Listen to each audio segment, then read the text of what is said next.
শুধুমাত্র 9 অগস্টে আরজিকর মেডিকেল কলেজের চিকিৎসক ধর্ষণ এবং খুনের ঘটনায় সিবিআই তদন্ত নয়, এবার আরজিকর মেডিকেল কলেজে দীর্ঘদিন ধরে চলা যে আর্থিক অনিয়ম সেখানেও কিন্তু এবার ধাক্কা খেল রাজ্য সরকার। কারণ ইতিমধ্যেই এসআইটি নয়, ভবিষ্যতে তদন্তের কাজ এগিয়ে নিয়ে যাবে সিবিআই। গতকাল কলকাতা হাইকোর্ট এমনই নির্দেশ দিয়েছে।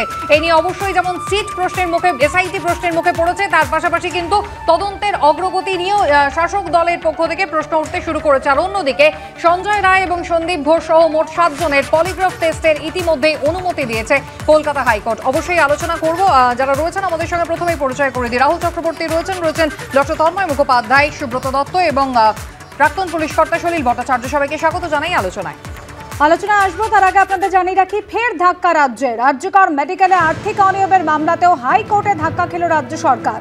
চিকিৎসকের ধর্ষণ খুন মামলা ইতিমধ্যেই সদ্য প্রাক্তন অধ্যক্ষ সন্দীপ ঘোষকে লাগাতার 8 দিন জিজ্ঞাসাবাদ করেছে সিবিআই।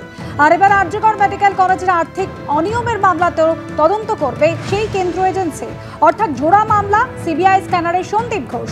এই রায়ের আরও একটি তাৎপর্যপূর্ণ দিক হলো, এর ফলে রাজ্য সরকারের তৈরি এসআইটি আর্থিক অনিয়মের অভিযোগে তদন্ত করতে পারবে না। তাদের যাবতীয় নথি সিবিআইয়ের হাতে তুলে দিতে হবে। লিখিত নির্দেশনামা এবং সেই নির্দেশনামায় কলকাতা হাইকোর্ট উল্লেখ করেছে, এ বিষয়ে সিদ্ধান্ত নেওয়ার ক্ষেত্রে মূল বিবেচ্য বিষয় হলো তদন্ত যেন সঠিকভাবে হয়। এই মামলায় গুরুতর অভিযোগ সামনে এসেছে। বিভিন্ন এজেন্সি বিভিন্ন দিক থেকে তদন্ত করলে সার্বিক সুবিচারের পথে সমস্যা তৈরি হতে পারে। হাইকোর্ট আরও জানিয়েছে, যে অভিযোগগুলি তোলা হচ্ছে এবং যে ঘটনা ঘটেছে, দুইয়ের মধ্যে আপাত সম্পর্ক রয়েছে বলেই মনে করা হচ্ছে। আমি এবার একটা আশা করছি কি আমার সঙ্গে জাস্টিস হবে এবং সন্দীপ ঘোষের মতন লোক, কারাপ্টেড লোক, যারা ছাত্রদের টার্গেট করত, যারা পড়ুয়াদের ফেল করাতো, তাদের হ্যারাস করত, অ্যান্টি র্যাগিং কমিটিতে ফেলে দিত, জেন্ডার হ্যারাসমেন্ট কমিটিতে ফেলে দিত, তাদের লোককে আমরা শাস্তি দেব এবং এটার জন্য কোর্ট ডাইরেকশন দিয়েছে। তো আমার একটা আশা হয়ে গেছে কি উনি শাস্তি পাবেন, উনি যে কোনো কাজ করেছেন। আলোচনায় আসবো আমি প্রাক্তন পুলিশ কর্তা সলিল ভট্টাচার্যকে দিয়ে আজকের আলোচনা শুরু করবো। সলিলদা, পাশাপাশি যদি আমরা দুটো ঘটনা রাখি, একটা 9 অগস্টের সেই মর্মান্তিক ঘটনা, ধর্ষণ এবং খুনের ঘটনায়, যেখানে কিন্তু 4 দিন কলকাতা পুলিশ তারা তদন্তের দায়িত্ব তাদের হাতে ছিল, যেখানে 24 ঘন্টার মধ্যে তারা সঞ্জয় রায় একজন সিভিক ভলেন্টিয়ারকে গ্রেফতার করে। ঠিক 4 দিন পরে কলকাতা হাইকোর্ট একেবারে উইথ ইমিডিয়েট এফেক্ট আমরা দেখলাম সিবিআইকে এই তদন্তভার দিয়ে দিল। আবার যদি আপনি এই আর্থিক অনিয়মের প্রসঙ্গ দেখেন, প্রাক্তন অধ্যক্ষ সন্দীপ ঘোষের বিরুদ্ধে 1.5 বছর ধরে একাধিক অভিযোগ দায়ের হয়েছে, রাজ্য সরকারের একাধিক জায়গায় একাধিক দপ্তরে দায়ের হয়েছে, তা সত্ত্বেও কোনো রকমের হেলদোল ছিল না। এবং 19 তারিখে যখন এসআইটি গঠন হলো, তার উল্লেখযোগ্যভাবে ঠিক 4 দিনের মাথায় এবার কলকাতা হাইকোর্ট কিন্তু সেই সিবিআই তদন্তেরই নির্দেশ দিচ্ছে। সেই 4 দিন দেখো, 23 তারিখ 2023-এর জুলাই মাসে তো কমপ্লেন হয়েছে অফিসিয়ালি। দুর্নীতির অভিযোগ কিন্তু 2021 থেকে চলছে। কোনো সরকারের, কোনো প্রশাসনের, কোনো ডিপার্টমেন্ট এই ব্যাপারে কিন্তু নাক গলায়নি। তারপরে প্রায় 1 বছরের ওপর হয়ে গেল, প্রায় 1 বছর 4 মাস হয়ে গেল। তারপরে এই যে হঠাৎ তাড়াহুড়ো করে এই যে একটা সিট গঠন করে সোজা টালা থানায় একটা মামলা করে দিল এবং ইনভেস্টিগেশন টেক ওভার করলো, এটা আর কিছু নয়, এটা to give protection to Sandip Ghosh, এবং যাতে করে এই দুর্নীতির যারা অন্যান্য বেনিফিশিয়ারিজ বা মাথা কারা কারা আছে, কারণ যে দুর্নীতি করেছে মারাত্মক দুর্নীতির অভিযোগ। শুনে না, এক সেকেন্ডের মধ্যে বলছি।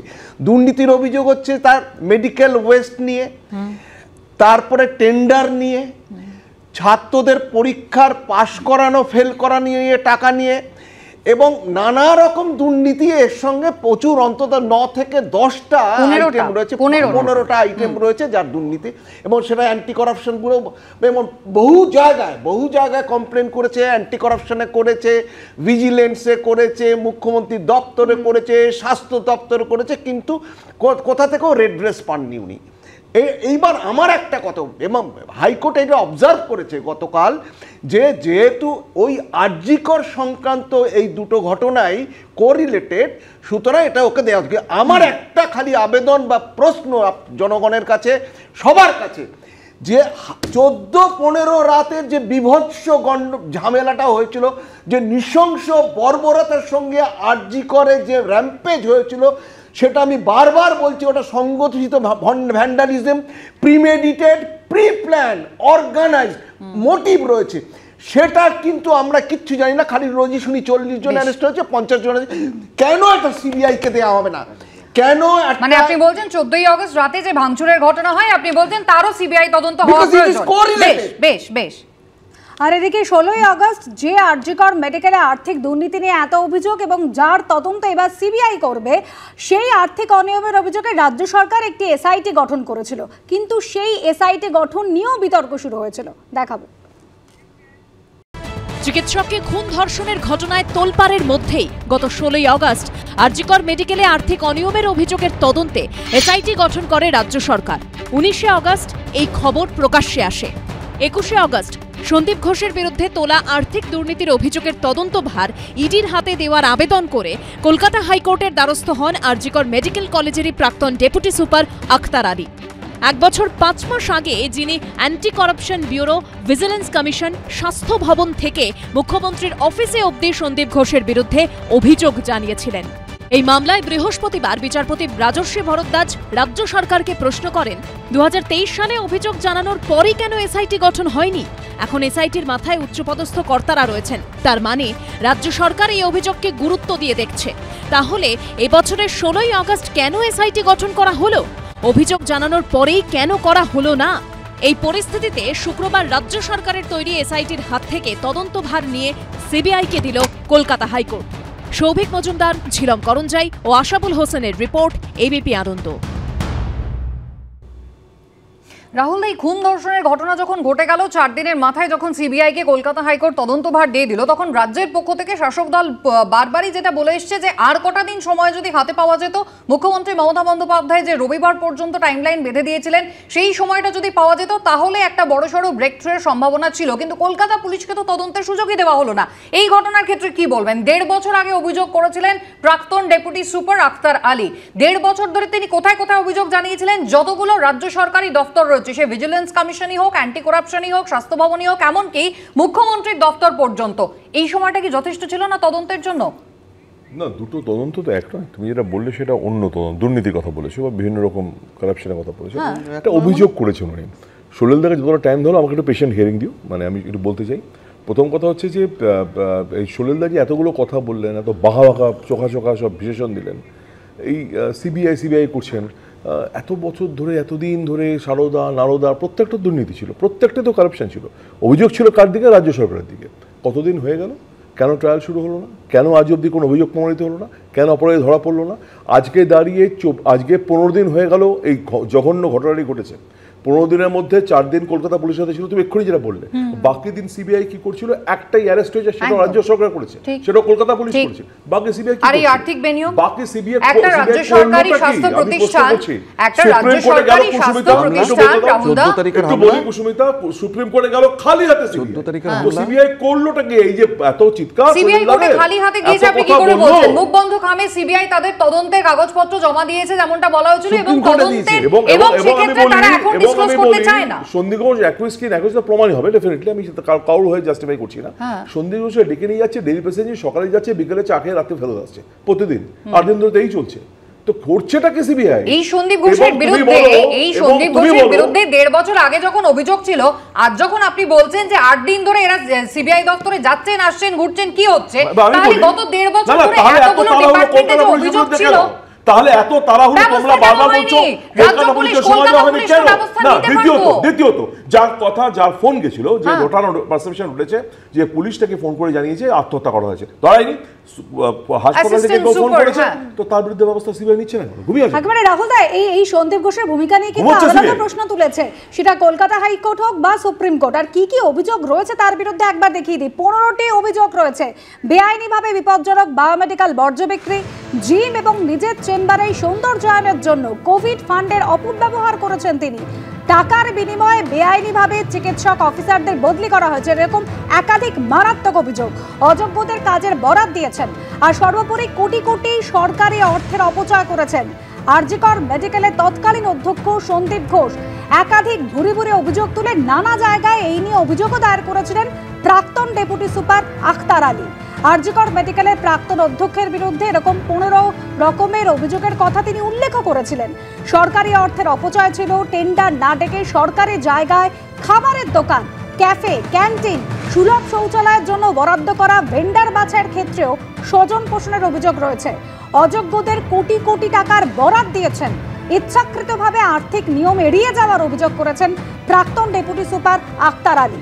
এবং রাজ্য সরকার কলকাতা পুরসভাকে এড়িয়ে বেআইনিভাবে 2 চাকার গাড়ি পার্কিংয়ের বেনামি ব্যবসা পর্যন্ত রয়েছে। এমনকি ভেন্ডারদের থেকে 20% ঘুষ নেওয়ার মতন একের পর এক চাঞ্চল্যকর অভিযোগ করেছিলেন এই প্রাক্তন ডেপুটি সুপার।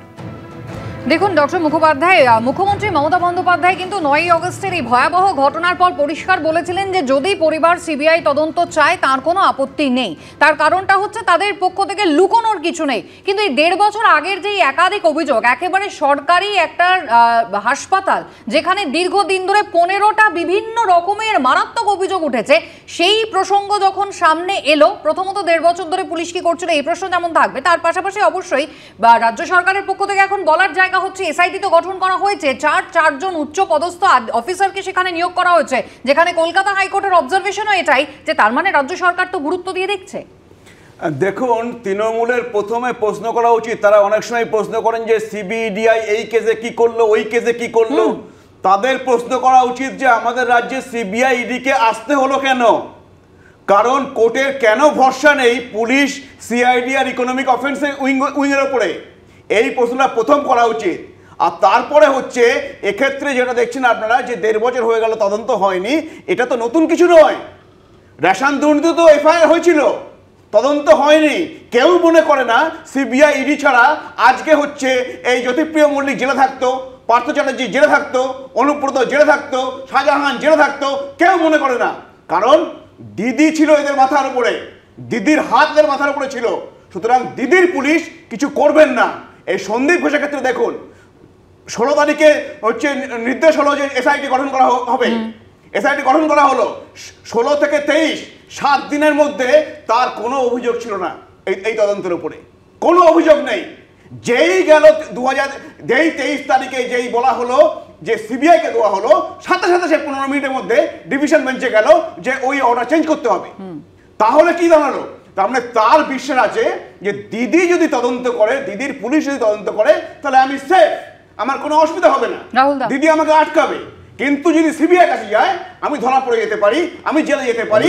সেই জন্য কুসুমিতা সিটির উপর ভরসা নেই, সিটে করা হলো, রাজ্য সরকার যখনই কোনো ইনিশিয়েটিভ নেবে তখনই সেটাকে চাপিয়ে দেওয়া হবে। আমার বক্তব্য হচ্ছে তদন্ত হোক, তদন্ত নিরপেক্ষ হবে কিনা আমি জানি না। আজকে দাঁড়িয়ে এই তদন্ত, এই জঘন্যতম ঘটনা যেটা আমরা বলছি ক্যাপিটাল পানিশমেন্ট চাই, সেটাকে এরা রাজনৈতিকভাবে জলঘোলা করার চেষ্টা করছে এবং সিবিআই বা ইডি তাদের অঙ্গুলি হেলনে চলে আমরা জানি। বেশ, আমি সুব্রতদার কাছে একবার যাই। সুব্রতদা, খুব উল্লেখযোগ্যভাবে রাহুলদা যে প্রসঙ্গটা তুললেন যে প্রথমে যেমনটা বলা হয়েছিল যে আত্মহত্যার তথ্য কে দিয়েছে পুলিশ, তারপরে জানা গেল না, হাসপাতালের পক্ষ থেকে দেওয়া হয়েছিল, অ্যাসিস্ট্যান্ট সুপার তিনি দিয়েছিলেন। তাহলে খুব প্রসঙ্গত মানে খুব জায়গা মতো রেলিভেন্ট কোয়েশ্চেন করছেন রাহুলদা যে এদেরকে কি জিজ্ঞাসাবাদ করেছে সিবিআই? কিন্তু 4 দিন যখন কলকাতা পুলিশের হাতে দায়িত্ব ছিল যে প্লেস অফ অকারেন্স সেটাকে কর্ডন অফ করা, বা একদমই 4 দিন তো কলকাতা পুলিশের হাতে ছিল, তখন জায়গাটাকে কর্ডন অফ করাই বলুন, বা কারা কারা সংশ্লিষ্ট লোকজন রয়েছেন, সেই সময় দায়িত্বে কোন চিকিৎসকরা ছিলেন, তাদেরকে জিজ্ঞাসাবাদ। কলকাতা পুলিশ কি প্রাথমিক রুটিন কাজগুলো করেছিল? দেখুন, এটা খুবই দুর্ভাগ্যের যে পশ্চিমবাংলায় কোনো একটা ঘটনা ঘটলেই কোর্টকে ইন্টারভেন করতে হচ্ছে এবং সেন্ট্রাল এজেন্সিকে এখানে নিয়োগ করতে হচ্ছে। কারণ আমাদের কলকাতা পুলিশের যিনি প্রধান বিনীত গোয়েল, ওনার বিরুদ্ধে অভিযোগ আছে, অভিযোগ কামদুনির, হাসাব করার সব কিছু। আমাদের রাজ্যে পুলিশের মহানির্দেশক রাজীব কুমার, তার বিরুদ্ধে অভিযোগ আছে তিনি সারদার সব কিছু হাসাব করেছেন। ফলে এই ধরনের মানুষ যখন বাহিনীর দায়িত্বে থাকে তার প্রতি মানুষের আস্থা চলে যায় এবং কোর্ট সেই কারণে বারবার সেন্ট্রাল এজেন্সিকে দিচ্ছে। রাহুল পার্টিনেন্ট কোয়েশ্চেন করেছে যে সেন্ট্রাল এজেন্সি কি করছে, ঠিকই তো, সারদায় কি করলো, নারদায় কি করলো, সেন্ট্রাল এজেন্সি কি করছে সেটাও আমরা বুঝতে পারছি না। কিন্তু এখানে যেটা গুরুত্বপূর্ণ, দেখুন ওখানে যা ঘটনা ঘটেছে, এটা ঠিক সলিলদা যেটা বলেছেন যে পার্টিনেন্ট কোয়েশ্চেন, যে 14 তারিখ রাতে যে পরিকল্পিত হামলা হয়েছে সেটাও গোটাটার সঙ্গে যুক্ত, এটা নিয়েও সিবিআইয়ের ইনভেস্টিগেট করা উচিত। আর পশ্চিমবাংলার সিট পশ্চিমবাংলার সিট হচ্ছে পশ্চিমবাংলার মহারানী চেয়ার, মানে সিট রক্ষা করার জন্য তৈরি করা হয়। পশ্চিমবাংলায় যত সিট তৈরি করা হয়, এই সিট হচ্ছে পশ্চিমবাংলার মহারানীর সিটকে সেফ রাখবার জন্য। এর বাইরে পশ্চিমবাংলার সিটের কোনো ভূমিকা আছে বলে পশ্চিমবাংলার মানুষ মনে করে না। মুখ্যমন্ত্রীর দফতর পর্যন্ত তিনি অভিযোগ জানিয়েছিলেন এই ডেপুটি সুপার আক্তার আলী, এবং এই অভিযোগ কিন্তু বহুদিন ধরে তিনি জানিয়ে আসছেন, যার অভিযোগের পরিপ্রেক্ষিতে দুর্নীতি মামলা তদন্তভার এবার সিবিআইকে দিল কলকাতা হাইকোর্ট। দীর্ঘদিন ধরে তা নিয়ে সরব ছিলেন আক্তার আলী। দেখাবো। আক্তার আলী যখন আরজিকর মেডিকেল কলেজ হাসপাতালের ডেপুটি সুপার ছিলেন, তখন অধ্যক্ষের চেয়ারে সন্দীপ ঘোষ। এই সময় আরজিকর মেডিকেল কলেজের নানা দুর্নীতি নিয়ে সরব হতে শুরু করেন আক্তার আলী। অভিযোগ তোলেন সরাসরি তৎকালীন অধ্যক্ষ সন্দীপ ঘোষের বিরুদ্ধে। ওনার এগেনস্টে অনেকগুলো দুর্নীতি ছিল। এছাড়া সব থেকে যেটা বাজে জিনিস ছিল, একটা মেডিকেল কলেজে biomedical based trafficking, illegal trafficking হতো। ওনার সময় যেটা ছিল, ওনার টাকা তোলা বা এই তোলাবাজিগুলো এমনি করতেন, 20% কমিশন খাওয়া। আর একাধিক ওনার সময় অভিযোগ ছিল, যেইগুলো আমি প্রতিবাদ করেছিলাম, সেটা যার জন্য ওনার সঙ্গে আমার একটা যুদ্ধ লেগেছিল। সেটা অলমোস্ট আমাকে 8-9 মাস লড়তে হয়েছে। আমি 2 মাস স্যালারি ছাড়া ছিলাম, এখনো আমার সার্ভিস রেগুলারাইজ হয়নি। আক্তার আলীর অভিযোগের ভিত্তিতেই বায়োমেডিক্যাল বর্জ্য বেআইনিভাবে বিক্রির অভিযোগের তদন্তের নির্দেশ দেয় স্বাস্থ্য দপ্তর। গত বছরের 17ই মার্চ তদন্ত রিপোর্ট জমা দেয় কমিটি। এই তদন্ত কমিটিতে আহ্বায়ক হিসেবে রাখা হয়েছিল আক্তার আলীকেও, কিন্তু তদন্ত রিপোর্ট জমা পড়ার 3 দিনের মাথায় আচমকা বদলি করে দেওয়া হয় তাকেই। ইনকোয়ারি হয়েছিল, আমিও inquiry one of the member ছিলাম। ইনকোয়ারি কমিটি রিপোর্ট আমি সাবমিট করলাম, তারপরে সেই দিনই আমার ট্রান্সফার হয়ে গেল। আরও 2 জন যে আমরা মেম্বার ছিলাম, আমাদের 2 জনকেও ট্রান্সফার করে দিল। পরদিন নাকি এমএসবিবি সেই কমিটিটাকে পুরো ডিসলভ করে রিপোর্টটাকে একদম চেপে দিল। বিষয়টা এখানেই শেষ হয়নি। আরজিকর হাসপাতাল থেকে বদলির 2 মাস পরে আক্তার আলীর বিরুদ্ধেই টেন্ডার দুর্নীতির অভিযোগ তুলে শোকজ করেন অধ্যক্ষ সন্দীপ ঘোষ। আরও 2 মাস পর অধ্যক্ষ অর্থাৎ সন্দীপ ঘোষের নির্দেশেই আক্তার আলীর বিরুদ্ধে 4 সদস্যের তদন্ত কমিটি তৈরি করা হয়। অথচ আক্তার আলী তখন আরজিকর হাসপাতালের কেউ নন, তিনি তখন কর্মরত হেলথ রিক্রুটমেন্ট বোর্ডে। তবে এসবের পরও লড়াই থামাননি আক্তার। সন্দীপ সরকারের রিপোর্ট, এবিপি আনন্দ। 1.5 বছর রাজ্য সরকারের একাধিক দপ্তরে অভিযোগ জানিয়েছেন তিনি, সুরাহা হয়নি। কিন্তু তারপর কলকাতা হাইকোর্টের দ্বারস্থ হয়েছিলেন। যদিও তিনি ইডির তদন্ত দাবি করেছিলেন, তবে যাতে তদন্তের ক্ষেত্রে সমন্বয় থাকে এবং তদন্ত সঠিক পথে এগোয়, সুরাহা হয়, তার জন্যই সিবিআই তদন্তের নির্দেশ দিল কলকাতা হাইকোর্ট। আরজিকরে যে নারকীয় ঘটনা ঘটেছে, সমাজের সব স্তর থেকে তার প্রতিবাদ উঠে আসছে। এই মুহূর্তে যে ছবি রাখবো, রবীন্দ্র সরোবরে যারা প্রাতঃভ্রমণকারীরা আসেন, তারাও এবার প্রতিবাদে গর্জে উঠলেন।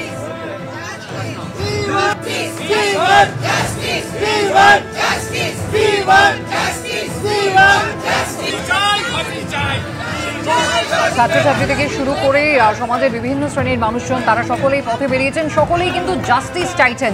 কিন্তু জাস্টিস নিয়ে যখন প্রশ্ন উঠছে, তখন স্বাভাবিকভাবেই সলিলদা কলকাতা পুলিশের ভূমিকা কিন্তু বারবারই প্রশ্নের মুখে। শুধু কলকাতা হাইকোর্টে নয়, সুপ্রিম কোর্টেও আমরা দেখলাম কলকাতা পুলিশ প্রাথমিকভাবে কি দায়িত্ব পালন করেছেন। অধ্যক্ষ সুপার হাসপাতালের মধ্যে একটা ঘটনা ঘটে গিয়েছে, কলকাতা হাইকোর্ট স্পষ্ট বলেছিল মৃতদেহ কোথায় পড়েছিল, মৃতদেহ হাসপাতালের মধ্যে পড়েছিল, রাস্তায় পড়েছিল না। তাহলে প্রাথমিকভাবে অধ্যক্ষ বা সুপার তারা কেন এফআইআর করেননি? একটা জিডির ভিত্তিতে কিভাবে একটা ময়না তদন্ত হতে পারে এবং তারপরে কিভাবে আনন্যাচারাল ডেথের কেস ফাইল হয়, 14 ঘন্টা পরে এফআইআর কি করে হয়? তাহলে কলকাতা পুলিশ প্রাথমিকভাবে কোন কোন দায়িত্বগুলো পালন করেছিল? আজ যে প্রশ্নটা উঠছে, সিবিআই কি করেছে, কলকাতা পুলিশ এখনো পর্যন্ত কি দেখাতে পারে, কাকে কাকে জিজ্ঞাসাবাদের জন্য ডেকে পাঠানো হয়েছে, কতগুলো কল রেকর্ড করা হয়েছে, কতগুলো এখনো পর্যন্ত এই জায়গাটাকে যে ঘিরে রাখতে হবে, সেই প্রাথমিক রুটিন কর্তব্যগুলো কি করেছিল? দেখো, এগুলো তো সবাই দেখেইছে এবং ডিটেক্টও করেছে এবং বলেছে, মানে রিকগনাইজ, মানে এটা আইডেন্টিফাই করেছে যে কী কী করেছে। 10টা 10-এ আনকনশাস অথবা সুইসাইড বলে টালা থানায় রিপোর্ট গেল। 12টাতে ভিডিও ক্যামেরার টিম পৌঁছলো উইথ হোমিসাইড টিম। 12:30-এ সিনিয়র অফিসার্সরা পৌঁছলেন। 12:45-এ তুমি দেখো সারা হসপিটালে ডাক্তারে ভর্তি, মানে কতক্ষণ টাইম নিল। 10টা 10-এ যারা 12:45-এ তাকে ডেট ডিক্লেয়ার করা হলো। এইবার 16টাতে তোমার ইনকোয়েস্ট হলো, বিকেল 4টায়। ইনকোয়েস্ট মানে সুরতাল বডি, কোথায় কি আছে, কোথায় কি আঘাত আছে, কি আছে সব। আর সুপ্রিম কোর্ট এটা ডিটেক্ট করেছে যে 1 ঘন্টা পোস্টমর্টম হলো 18টা 10 থেকে 19টা 10। 20টা 30-এ ডেথ সার্টিফিকেট দিয়ে বাবা মাকে হ্যান্ড ওভার করা হলো। তুমি মানে রেকর্ডাইসিক্যাল ইনভেস্টিগেশনটা দেখো, 23টা 45 এফআইআর হয়নি। ময়না তদন্ত কি to ascertain actual cause of death. তো ময়না তদন্ত যখন তোমার হয়ে গেল 18টা 10 থেকে 19, তখন তুমি already you have ascertain the cause of death. Why not suo motu case start হলো? যদি কেন হবে সুমোটো, কেন প্রিন্সিপালকে বলা হবে না যে আপনি কমপ্লেন দিন, আপনার হসপিটাল অথরিটি কমপ্লেন দিতে হবে? যদি নাই দিত, সুমোটো কমপ্লেন করতো। 23টা 30-এ ইউডি কেস করে 23টা 45-এ মানে 15-12টার সময় এফআইআর হলো, যার ভিত্তিতে যা এই কেসটা রুজু হলো।